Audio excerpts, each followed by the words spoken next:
来继续正大消息，来看郭文泰的竞选总部今仔日正式来成立，是毋是要甲侯友宜合作？郭文泰无甲话讲到死，但是嘛无讲一个清楚。侯友宜甲话讲，你到底要甲我娶无？郭文泰无直接来表态，是安尼硬摇，讲会阁想办法。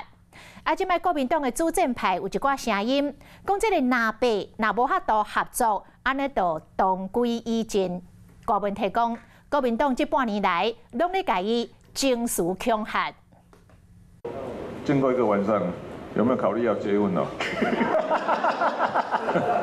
听到结婚动词，郭文泰的表情淡薄仔巧，因为前一天朱立伦侯友宜有讲到，若要结婚，就要赶紧。你想想看哦，你在报纸上看到你的名字要被放到一个结婚证书上面，然后你事先不知道，都有这种，我感觉这手法也是太奇怪了。好了，我也想办法应付了。面对这结婚契约，郭文泰看起来无啥想要搁加讲，不过对国民党来讲，会着急毋是无关系。来看时间表，国民党伫咧14号发出民主初选，依照预计10天作业流程，25号就赶紧决定。另外一边，民众党讲的全民调预计作业时间是6、7天，同款伫咧25号就确定。时间若过，就是选举若被别合。一罐砒霜喝下去会死。那说那喝半罐就可以，还是死掉。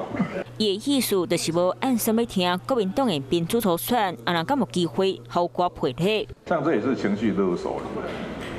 跑到街上呢，理性的思考了，假设性的题目可以考虑了。刚刚看到边的总干事吴珊珊听到伊伫喷喷啊笑，郭文泰无讲详细，到底是伫咧考虑啥货，互国民党等到高兴好。